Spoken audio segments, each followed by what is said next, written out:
kebetulan abang saya ikut sendiri. Tuh rombongan satu mobil. Kalau zaman dulu tuh mobil apa namanya? Elf ya atau apa? Yang putih gede tuh. Elf ya, mobil Elf. Hah? Star Wagon. Iya, Star Wagon ya. Itu naik di mobil situ.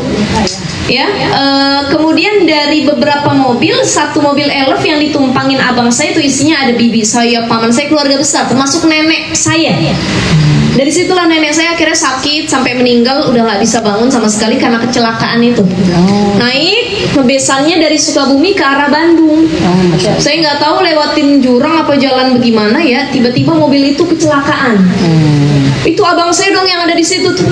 Yang lain bu semuanya ini sampai bibi saya yang paling parah itu beling kaca semua masuk ke area sini muka, jadi harus operasi sebagian ya di area muka. Kemudian nenek saya sampai patah kakinya, itu sampai meninggal nggak bisa jalan karena kecelakaan itu. Semua lumayan luka-lukanya parah, tapi alhamdulillahnya nggak ada yang meninggal. Abang saya duduk di samping, nah itu ngehantemnya ke kanan, awalnya jatuh ke jurang. Harusnya yang luka parah duluan abang saya. Ya, Masya Allah. Tapi qadarullah, alhamdulillah nih, sekali lagi biiznillah, dengan izin Allah abang saya nggak kenapa-napa, terluka sedikit pun nggak. Masya Allah. Yang lain terluka semua, dia enggak.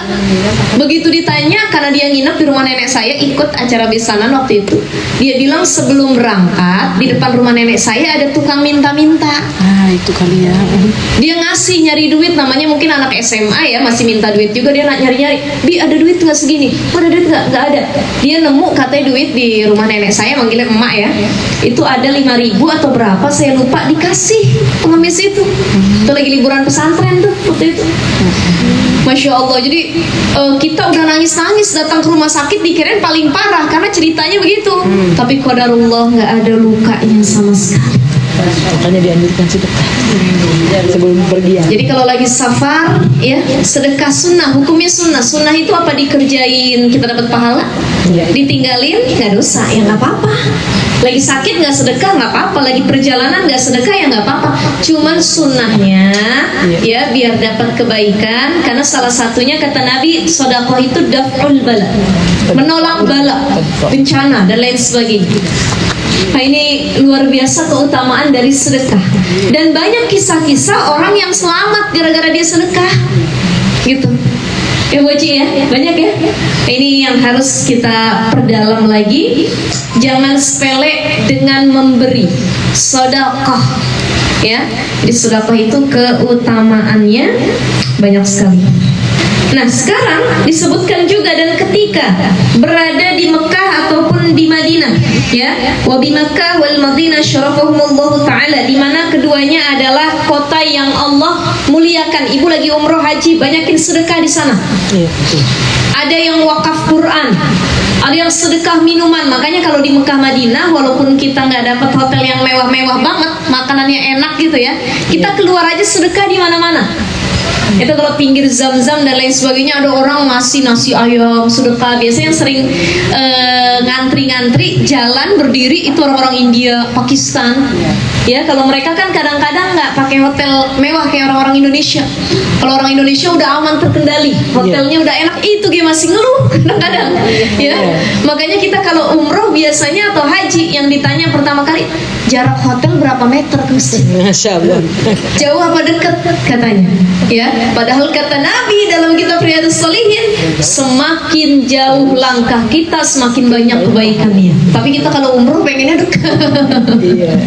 Dulu ada kaum Bani Salamah ya, kaum Bani Salamah itu dikisahkan. Bani Salamah itu kalau ibu-ibu pernah city tour di Madinah, bagi yang belum mudah-mudahan insya Allah sampai ke sana ya. Kalau kita city tour ke Madinah, ada namanya Masjid Qiblatain. Masjid Qiblatain, dua kiblat. Fawalli wajhaka syatral masjidil haram. Nabi lagi ngadep kiblat awalnya ke Masjidil Aqsa, Palestina sekarang nih yang lagi digembur sama Israel ya. Awalnya ngadepnya ke Aqsa, Palestina. Tiba-tiba turun ayat Allah ketika lagi rakaat kedua, tahiyat pertama at-tahiyatul mubarakatus shalawatut thayyibatu lillah. Tiba-tiba turun ayat Allah melalui Jibril ngebisikin, kalau kiblat berpindah arah dari Aqsa menuju Makkah Al-Mukarramah. Fawalli wajhaka syatral Masjidil Haram. Ubah. Nabi bangkit, Allahu Akbar, berubah posisinya. Makanya disebut dengan masjid Qiblatain, itu masjidnya Bani Salamah. Nah, Bani Salamah pernah ngomong sama sahabat Nabi, ya Allah, rumah kami jauh bener dari Masjid Nabawi. Tuh kalau ibu-ibu naik bis dari Nabawi ke area Bani Salamah, maksudnya di area Masjid Qiblatain kan lumayan jalannya, jauh. Nggak kayak yang hotelnya deket-deket tuh, ya, kisaran situ. Mereka ngeluh nyampe kepada Nabi. Nabi nanya sama Bani Salamah, benar katanya kalian pengen pindah rumah? Iya wahai Nabi, kami ini kaum Bani Salamah pengen deket sama Nabawi biar ke masjidnya sering dan gak merasa jauh. Kata Nabi, gak usah pindah, jangan, di tempat kalian saja, di situ saja. Kenapa? Karena setiap langkah kalian menuju masjid dihitung satu kebaikan. Jadi makin jauh ke masjidnya makin banyak kebaikan. Masya Allah. Bahkan kadang-kadang yang jauh dia paling duluan nyampe. So kayak kisahnya Sya'ban, Bu, rumahnya itu 2-3 jam dari Masjid Nabawi jalan kaki. Ya Allah ya Rahman. Tapi kalau sholat udah di dalam paling duluan. Kadang-kadang kita dapat hotel mewah bintang 5, ya. Begitu mau sholat, tar aja dah tunggu azan, orang deket kan. Begitu turun udah ditutup Masjidil Haram. Penuh. Ujung-ujungnya sholatnya kalau nggak depan ruko, dalam emperan. Emperan, kalau nggak di hotel, ya Allah ya Rabb. Ini kadang-kadang kita merasa dekat, kita sepele. Tapi ada orang yang jauh, dia spare waktunya udah dari sebelum-sebelumnya gitu ya. Nah itu. Jadi di Mekah Madinah banyakin sedekah ya pada siapapun itu. Wasyarakallahu ta'ala, semoga Allah tambahkan kemuliaan pada kedua kota tersebut. Kemudian wafil ghazwah, ketika dalam peperangan juga dianjurkan untuk sedekah. Wal haji, sedang haji juga dianjurkan sedekah. Ya, dan pada waktu-waktu yang utama, wafil awqatil fadilah ka asyri dzulhijjah wa ayyamil 'id. Kemudian pada hari-hari yang utama seperti pada 10 hari dari bulan Zulhijjah, udah lewat kemarin ya. Udah ya. Itu banyakin sedekah di 10 hari pertama. Kemudian juga pada hari raya Idul Fitri ataupun Idul Adha, ibu bikin lontong, ibu bikin rendang, bikin apa lagi? Semur, kentang ati dan lain sebagainya. Undang tetangga, apalagi yang nggak punya, orang nggak punya, datang ke rumah saya. Kenapa? Makan, saya open house pokoknya. Saya buatin buat ibu-ibu tetangga semua. Mari, itu sedekah di hari raya Idul Adha. Atau orang yang nggak punya kue lebaran, ajak ke rumah ibu. Kalau nggak bisa diantar satu-satu karena kuenya terbatas, suruh main. Mampir Bu Haji, yuk buka, makan, bawa pulang ya. Ya ini luar biasa, saya pernah cerita kemarin di masjid apa kita? BKMM. Ada salah seorang Bu Nyai ya dari salah satu pondok di Jawa, beliau baru wafat ya, almarhumah. Itu orangnya ahli sedekah, Bu. Sampai satu ketika beliau sakit masuk RSPAD, biayanya 400 juta pengobatannya. Dan orang keluarganya orang berada karena pesantren besar ya memang ya gitu. Mau dibayar sama keluarganya buat DP 150 juta dalam proses penyembuhannya, tiba-tiba kata kasirnya, ibu-ibu nggak usah Bu, jangan Bu. Kenapa? Ini biaya pengobatan Bu Nyai ini sudah ada yang melunasi 400 juta. Masya Allah. Kata keluarganya kaget, siapa? Nggak boleh disebut, pokoknya hamba Allah lah katanya. Tersembunyi, intinya orang ini pernah dibantu sama Bu Nyai tersebut. Mungkin lagi susah banget, walaupun nggak gede nih, tapi bener-bener lagi butuh atau susah. Jadi ini balas budi beliau. Artinya begini, sedekah itu jangan ngarep pamrih balasan orang. Biar Allah yang ngasih kebaikan buat kita. Tujuannya satu, ridha Allah, nyari ridha Allah. Masalah Allah balikin lagi, dibalas yang lebih besar itu belakangan. Niatnya niat jangan itu, tapi karena Allah. Itu beliau Masya Allah 400 juta ada yang lunas. Dan bahkan dari kisah zuriyahnya, keturunannya, beliau itu di rumahnya punya satu lemari, yang satu lemari besar itu isinya oleh-oleh buat orang yang suka bertamu ke rumahnya. Jadi orang kalau bertamu ke rumah beliau, jangan sampai pulang kagak bawa apa-apa, harus ada yang dibawa. Apa itu makanan, kerupuk, jilbab, singkong, apapun itu, baju, sepatu, apa, sampai satu lemari isinya oleh-oleh buat tamu. Masya Allah. Kalau dirasa dalam lemari itu udah habis oleh-oleh buat tamu, dibuka dompetnya, diambil yang nominalnya paling gede. Kebalikan dari kita kalau mau sedekah dicari dulu mana yang paling receh. Ada nggak yang gopean atau gimana gitu ya? Betul nggak ibu-ibu? Kalau ada 100 sama 1000 mana yang dikeluarin? Seringannya sih 1000 begitu ya. Nah ini masya Allah beliau itu ahli sedekah. Jadi orang ahli sedekah tuh berat. Tapi masya Allah luar biasa. Kadang-kadang istrinya ahli sedekah, lakinya yang medit merengis. Kadang lakinya yang baik dermawan, bininya yang medit, bakhil, ya sulit. Tapi insya Allah kalau kita mau belajar untuk ikhlas karena Allah, sedekah yang dikeluarkan, maka itu mampu menjadi pembersih buat harta yang kita miliki. Insya Allah ya. Di sini disebutkan juga wa yustahabbu ayahsiba ila dhawi rahim wa jiran yusrafa ilaihim afdalu min ghairihim. Jadi sedekah sunnah itu diutamakan ya, diberikan kepada keluarga dan kerabat dekat dulu. Ini kita bahas sekarang tentang sedekah ya. Jadi sedekah itu kalau dalam kitab Al-Majmu' Syarah Muhadzab disebutkan, ulama sepakat ya, ajma'atil ummah ala anna sadaqata 'ala al-aqarib afdalu minal ajanib wal haditsu fil mas'alati katsiratun masyhurah. Jadi saya udah ringkas beberapa. Dalam Syarah Muhadzab disebutkan para ulama sepakat kalau sedekah kepada kerabat lebih utama dibandingkan orang lain. Artinya apa? Kalau pengen ngasih sedekah ataupun zakat, baik itu sedekah yang wajib maupun sedekah yang sunnah, lihat saudara kita masih ada yang susah apa enggak, jangan orang lain dulu. Iya, lebih baik ya. Saudaranya pun yang akorib, yang paling dekat. Siapa yang paling dekat? Abang adik kita misalkan. Gitu. Ibu ngasih zakat, ngasih sedekah sunnah, jangan orang dulu. Lihat keluarga yang sedarah dulu, satu nasab dulu. Oh abang saya aja susah, udah ke dia aja deh zakatnya. Sedekah ke dia aja deh, jangan orang lain dulu. Itu yang pertama ya.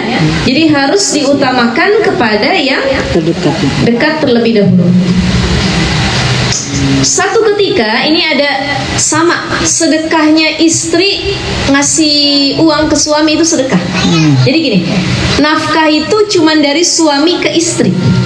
Tapi kalau istri yang kerja, misal seumpama suami sakit nggak bisa nafkahin, istrinya yang kerja, istrinya yang ngasih sama suami, ngidupin suaminya, maka itu bukan nafkah namanya, tapi sedekah kebaikan istri kepada suami.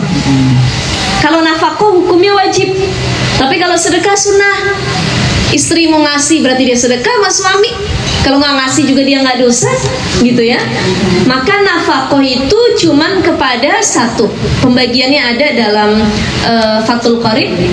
Sedekah, mohon maaf, nafkah itu terbagi kepada 3: orang tua, anak, ya, orang tua dan anak, istri, yang ketiga budak. Orang tua, anak. Ke orang tua sama anak, nafkahnya ada syaratnya. Apa syarat nafkah kepada orang tua dan anak? Pertama, orang tua wajib mendapat nafkah dari anak kalau orang tuanya dalam keadaan beberapa ini, kata para ulama. Itu dalam Fathul Qarib disebutkan. Misal orang tuanya sakit yang berat, nggak bisa lagi nyari nafkah, sakit atau hilang akal, gak mampu lagi untuk bekerja, maka anak harusnya nafkahi orang tuanya. Gitu. Itu yang kedua, anak ini masih dalam tanggungan nafkah orang tua selama mereka belum baligh dan belum bisa mencari nafkah sendiri. Tetapi dalam keadaan yang lain mereka masih boleh tetap dapat nafkah kalau si anak itu walaupun dia sudah besar tapi ada kekurangannya. Contoh, dia sakit keras, sakit berat, nggak bisa bekerja, dirawat sama orang tua yang nafkahi. Atau dia gila, hilang akalnya, nggak bisa kerja, nggak mampu, maka orang tua tetap boleh menafkahi. Tapi kalau dia sudah besar, balik, mampu untuk bekerja, orang tua lepas tanggung jawab untuk memberi nafkah. Yang kedua, budak. Jadi zaman dulu ada budak, kalau zaman sekarang nggak ada lagi perbudakan ya. Budak itu juga dapat nafkah, ya, dari tuannya, yang jadi tuan si budak itu. Yang ketiga, nafkah kepada zaujah, istri. Dan nafkah kepada istri nggak ada syarat, nggak ada tapi, nggak ada batasnya. Kalau anak tadi ada batasannya, kalau dia balik, dia sehat afiat, dia mampu nyari kerja, nggak usah lagi dinafkahin, cukup tanggung jawab dia sendiri. Orang tua juga kalau dia sehat, berkecukupan, mampu cari uang, anak cuman sekedar ngasih, nggak jadi kewajiban, nggak apa-apa. Tapi istri, mau istrinya bekerja ataupun tidak bekerja, mau istrinya sehat ataupun sakit, mau istrinya kaya raya ataupun miskin, mau istrinya punya pendapatan atau dia minta aja dari suami, nafkah kepada istri wajib, nggak ada batasnya kecuali mati. Mati, istrinya mati, udah nggak usah dinafkahin lagi, gitu ya. Jadi ada banyak juga para suami yang lalai terkait nafkah. Istri saya kerja, dia juga punya pendapatan, udah nggak usah dinafkahin, bisa dia beli sendiri, udah ngapain sih? Nah itu dosa hukumnya, ya. Atau dia dapetin istrinya kaya raya, warisannya banyak, istri saya mah nggak perlu diumpanin, dikasih orang banyak dari emak bapaknya, kontrakannya aja berapa pintu tiap bulan, nggak usah. Nah ini nggak boleh, ya, karena nafkah itu hukumnya wajib buat istri. Tapi istri kepada suami hukumnya sedekah. Mana hadisnya? Satu ketika di sini disebutkan ya. Ini hadis dari Abu Sa'id Al-Khudri, akhraja Rasulullah sallallahu alaihi wasallam fi adha atau fitrin ilal musalla. Jadi satu ketika Rasul menuju masjid untuk menunaikan sholat Idul Adha ataupun Idul Fitri, disebutkan suman surafa fawa'azun nas wa amaruhum bis sadaqah. Kemudian Nabi sallallahu alaihi wasallam itu menghadap para jamaahnya, beliau memberikan nasihat fawa'azun nas wa amaruhum bis sadaqah. Nabi memerintahkan tuh pas lagi khutbah Idul Fitri Idul Adha untuk ayo banyakin sedekah gitu. Faqala Nabi sallallahu alaihi wasallam, ayuhan nas, wahai sekalian manusia, tasaddaqu, sedekahlah kamu dengan apa yang kamu miliki. Famarru 'alan nisa, ya, ada beberapa wanita yang lewat ngedengar ucapan Nabi, ya, kemudian terlihat oleh baginda Rasulullah sallallahu alaihi wasallam. Ketika mereka lewat setelah sholat, Nabi bilang sama para perempuan, ya ma'syarun nisa, wahai sekalian para perempuan yang lewat, tasaddaqna, kalian kalau punya uang lebih sedekah, wahai para perempuan. Fa inni ra'aitukunna aktsaru ahlin nar, karena aku melihat kebanyakan dari kalian nanti tempatnya di neraka. Masya Allah. Nabi SAW bilang begitu, ya. Fakulna, maka para nisa itu, para perempuan itu berkata kepada Nabi Shallallahu Alaihi Wasallam, heran ya, apa kata perempuan itu? Wabimadalika ya Rasulullah, apa hubungannya sedekah sama di neraka wahai Nabi? Gitu. Maka kala berkata Nabi SAW, tuksirnal la'na wa takfurnal ashir. Kenapa perempuan kalian banyak di neraka? Karena kalian banyak melaknat suami, ngedoain yang gak baik buat suami, gitu ya. Wa takfurnal ashir, sering gak bersyukur sama suami. Ya Allah, ini gampar kita banget ya Bu ya, sebagai para perempuan, Masya Allah. Itu kata Nabi SAW, sebab kalian banyak melaknat dan juga apa Bu? Tidak bersyukur. Maka mereka lagi bertanya, mara'aitu min naqisati aqlin wa din adhab lubbir rajul hazin min ihdakunna ya ma'syarun nisa summan sarafa falamma sara ila manzilihi ja'a Zainab imra'atu Mas'ud. Jadi begini kata Nabi, ya intinya kalian perempuan itu banyak aja sedekah, karena tadi saya ngelihat kalian kebanyakan penghuni neraka. Mereka heran, apa hubungannya neraka nggak sama sedekah wahai Nabi? Kenapa harus sedekah? Ya karena kalian sering melaknat dan kufur sama suami. Dan Nabi bilang Nabi bilang, aku tidak pernah melihat seseorang yang akal dan agamanya kurang namun bisa sampai menghilangkan kecerdasan laki-laki. Jadi perempuan ini disebut akalnya memang kurang dibanding laki-laki. Ya, artinya apa? Kita lebih main perasaan, bukan kita bodoh maksudnya. Perempuan itu lebih ngedepanin perasaan daripada akal. Beda sama laki-laki, logika. Mah, udah nggak usah mah, kata suami. Kenapa? Kalau dipikir-pikir begini, jangan pak, kesian. Mama pakai perasaan aja sih, kesian. Jangan, udah kita bantu aja. Udah nggak apa-apa, ya. Kata suami, jangan mah. Nanti kalau kita bantu begini-begini. Nah itu akal logika laki-laki lebih main dibanding perempuan. Jadi perempuan itu makhluk baperan, Bu. Pakai perasaan mulu. Yang dilihat, kalau perasaan saya mah begini, menurut saya mah begini. Beda sama laki-laki lebih mengedepankan akal. Kata Nabi, karena aku tidak melihat seorang, artinya tidak melihat seorang yang lain kecuali para perempuan yang secara akal tuh kurang digunakan. Tapi mereka mampu menghilangkan kecerdasan laki-laki. Dan itu cuma bisa dilakukan oleh para perempuan. Laki-laki yang cerdas, yang hebat sekalipun, kalau udah di depan perempuan habis. Itu mak-mak ya. Betul ya, betul ya. Wah itu belum statementnya, belum ucapannya, bawelannya, omongannya, rayuannya, godaannya. Secerdas apapun laki-laki kalah sama perempuan. Gitu ya.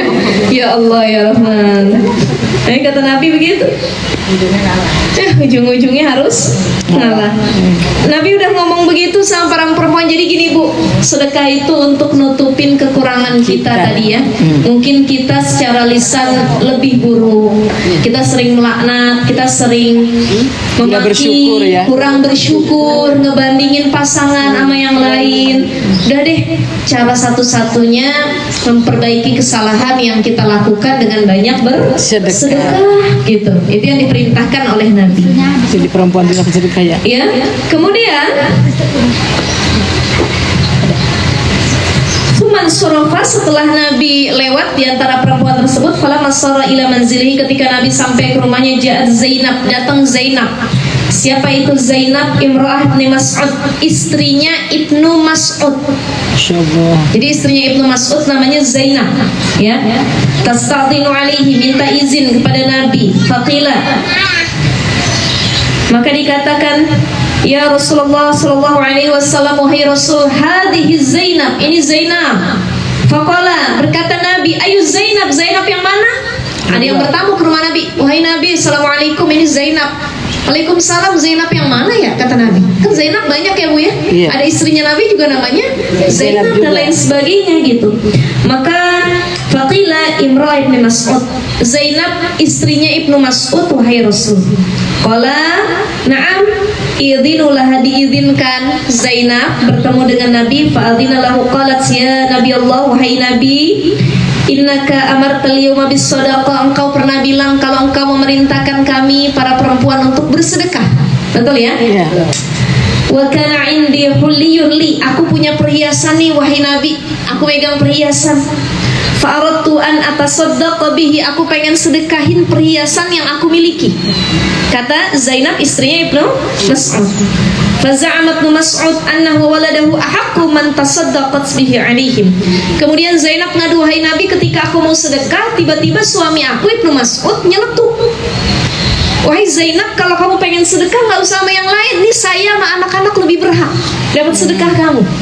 Kata Ibnu Mas'ud. Ngadulah Zainab, wahai Nabi, apa benar kata suami saya dia lebih berhak dapat sedekah saya daripada orang lain? Faqala Nabi SAW, berkata Nabi, shadaqat Ibnu Mas'ud, benar yang dibilang sama Ibnu Mas'ud. Zaujuki wa waladuki ahaqqu man tasaddaqti bihi alaihim, kata Nabi, suami kamu sama anak kamu lebih berhak dapat sedekah darimu. Masya Allah.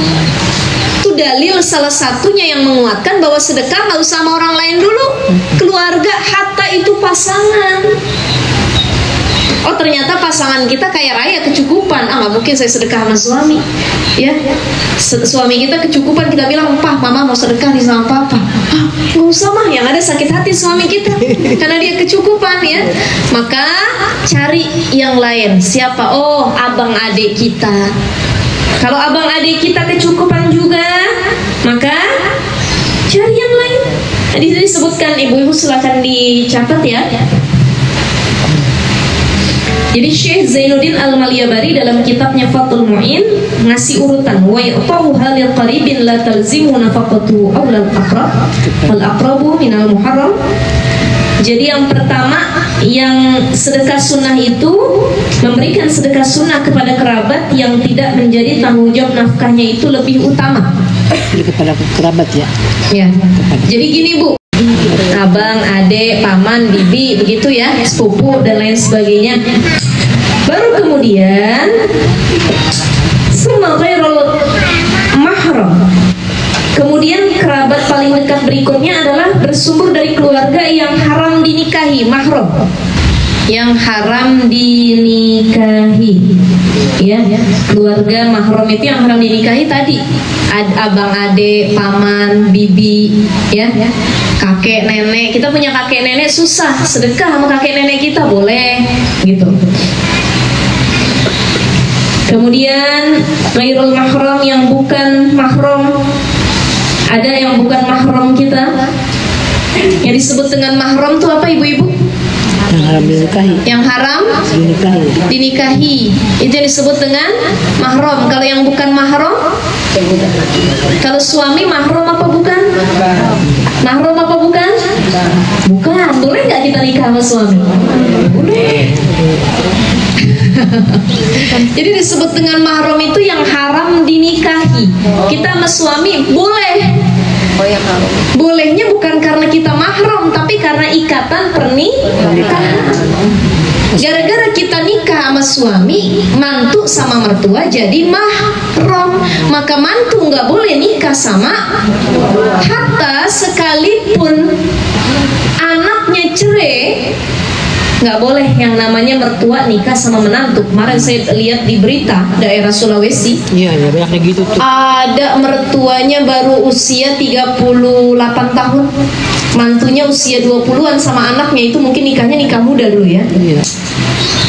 Terjadi pengkhianatan antara mertua dengan menantu dan mertuanya sudah hamil berapa bulan. Akhirnya anaknya bercerai, mertuanya dinikahin sama mantunya, padahal nggak boleh, dalam hukum Islam haram. Karena mertua itu jadi mahram mu'abbad. Mahram mu'abbad itu mahram selama-lamanya.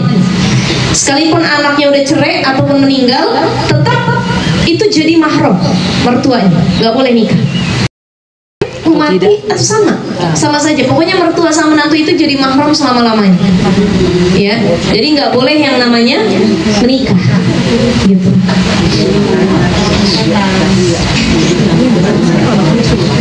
Jadi kalau suami halalnya karena ijab kabul. Tapi kalau disebut dengan mahram, haram dinikahi orang tua, abang adek, ya, yang ada hubungan mahramnya, nenek ke atas, cucu ke bawah, itu haram dinikahi. Sekarang lagi rame kasus incest, hubungan saudara, ya Allah ya Allah. Iya ya, sekarang itu ya. Kemarin ada di Medan, tukang gojek nganter paket isinya bayi yang udah meninggal. Astagfirullah. Saya baca di berita, begitu diusut sama polisi, tukang gojeknya bilang saya nggak tahu, cuma nganter paket, kan tugasnya nganter paket, nggak tahu isinya apa. Ternyata yang nganter paketnya itu abang adik yang sudah melakukan hubungan suami istri dan dia punya anak, anaknya mati, mau dikirim kemana nggak tahu. Insya Allah. Ya Allah, banyak ini ya di masjid ya. Ya Allah ya Rahman. Ya, jadi kita lah harus lebih aware deh ya ibu-ibu ya. Saya dimanapun saya sampai ini sekarang ngeri Bu. Ya Allah, kasus pornografi, pelecehan seksual kadang bukan dari orang jauh tapi orang terdekat sendiri. Makanya anak kita laki-laki perempuan kalau sudah masuk usia 7 tahun ke atas, bagusnya tempat tidurnya dipisah. Kalau beda jenis kelamin. Kalaupun sama jenis kelamin harus tetap diedukasi. Nah, begini ya nak, kemarin tuh Bu Ibu lihat berita nggak ya Allah, ada digerebek sama polisi daerah Puncak, di Gadok kalau nggak salah, ada pesta yang daftar puluhan orang lewat undangan grup atau apa, saya nggak tahu, saya lihat di berita itu. Ya Allah, dari yang muda yang tua ada dan lain sebagainya. Jadi sekarang yang ngeri itu bukan cuma ngejaga anak perempuan, tapi anak laki-laki juga begitu ya. Maka harus diedukasi bagaimana orang tua jadi pelindung buat anak, abang ade jadi saudara yang saling melindungi, bukan yang melecehkan ataupun melakukan hal-hal yang Allah haramkan.